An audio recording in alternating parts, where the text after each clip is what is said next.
Bismillahirrahmanirrahim. Assalamualaikum warahmatullahi wabarakatuh.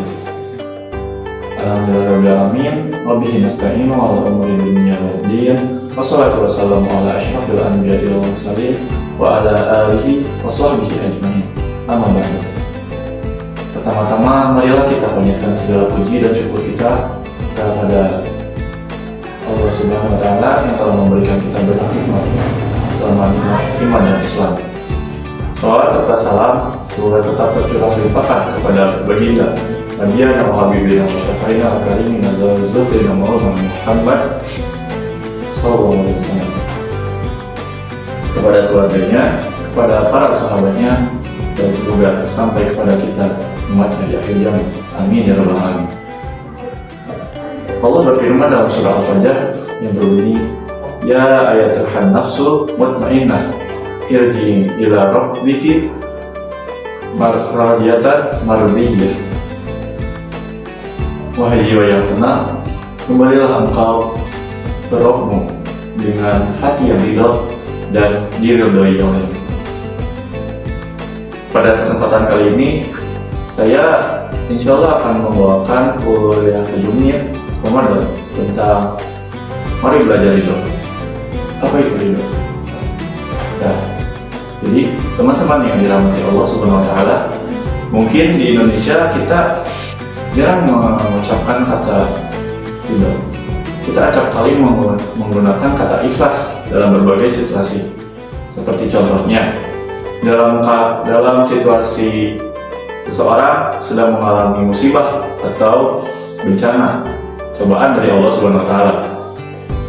Nah, kadang kita sering menggunakan kata ikhlas. Seperti contohnya, jelasin aja ya, yang ikhlas ya untuk kejadian ini. Nah, itu ikhlas. Kata ikhlas itu penempatannya lebih ke niat kita dalam beribadah.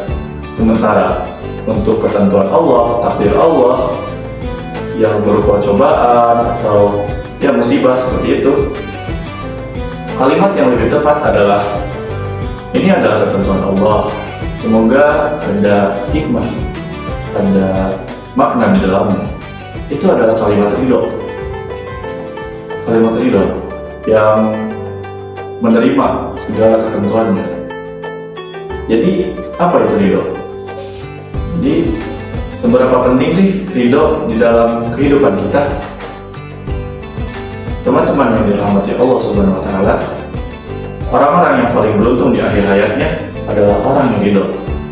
Itulah sebabnya Allah berfirman di surah Al-Fajr tadi, panggilan kepada orang yang ridho ketika dicabut nyawanya. Allah memanggil mereka dengan panggilan jiwa yang tenang. Padahal kita tahu bahwa saat kita dicabut nyawa, yaitu momen sakaratul maut, adalah saat-saat yang paling sulit dan berat. Bagaimana bisa seseorang tenang saat momen sakaratul maut itu? Saat momen yang penuh dengan rasa sakit yang luar biasa. Namun, alangkah luar biasanya, ada orang yang beruntung saat momen itu. Siapa mereka? Mereka lah yang Allah panggil dalam surah Al-Fajr dengan panggilan Ya ayatuhan nafsu mutmainnah, wahai jiwa yang tenang. Saat jiwa mereka dicabut, saat berpisahnya ruh dengan raga, saat taubat sudah tidak diterima, saat dia akan meninggalkan dan berpisah dengan dunia, keluarga, teman, kerabat, harta, jabatan, dan seterusnya. Tapi dia menerima kematiannya, menyambut dengan hati yang berseri-seri, mutmainnah, tenang. Siapakah mereka? Mereka adalah radiyatan, orang yang ridho, orang yang selalu menerima segala ketentuan Allah selama semasa hidup. Jadi orang yang ridho adalah orang yang selalu menerima ketentuan, keputusan, dan kehendak Allah selama hidupnya tanpa protes. Lalu apa sih antonim atau lawan dari kata ridho itu. Lawan dari kata ridho adalah kufur. Jadi dia itu selalu protes terhadap Allah, selalu tidak menerima segala ketentuan dari Allah yang diberikan kepadanya. Seperti, ya Allah, kenapa hamba harus seperti ini?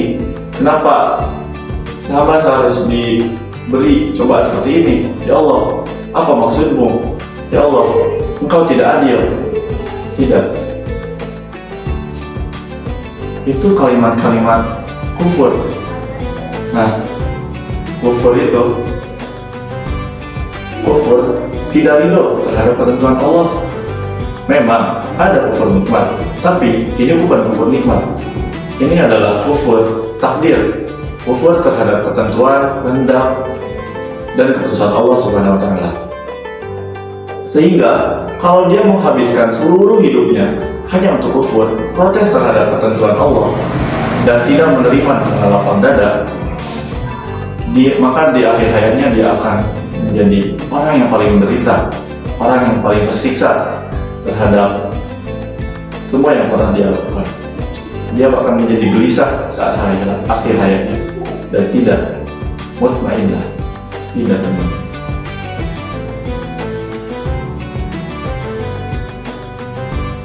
Teman-teman yang dirahmati Allah SWT, jadi salah satu keistimewaan ridho itu adalah melahirkan rasa tenang di hati.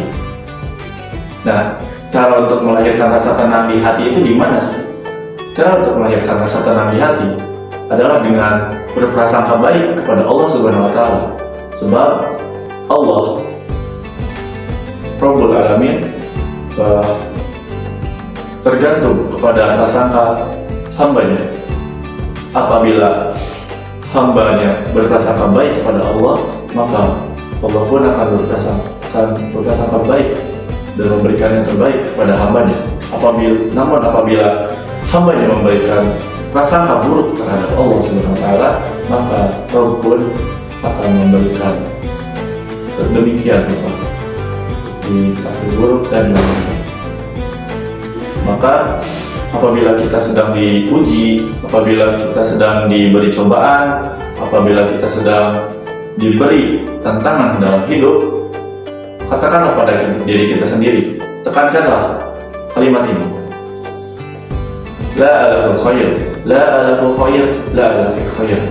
Semoga ada keberkahan, semoga ada makna, semoga ada kebaikan di dalamnya, semoga ada kebaikan di dalamnya. Kalimat ini akan membuat kita menjadi sedikit-sedikit dan secara sadar menerima apapun ketentuan Allah yang telah diputuskan. Misal kita kehilangan barang, misal kita sedang dipecat oleh bos, katakanlah pada diri kita, La alahu khair, semoga ada kebaikan di balik ini semua. Insya Allah diri kita akan tenang, diri kita akan melahirkan rasa tenang, dan jiwa yang tenang di akhir hayatnya pasti akan kembali dengan jiwa yang tenang dan diridhoi oleh Allah Subhanahu wa Ta'ala. Insya Allah. Semoga apa yang telah saya sampaikan bisa bermanfaat bagi kita semua, dan khususnya untuk diri saya sendiri. Mohon maaf apabila banyak kesalahan. Terima kasih atas segala perhatiannya. Billahi taufiq wal hidayah. Wassalamualaikum warahmatullahi wabarakatuh.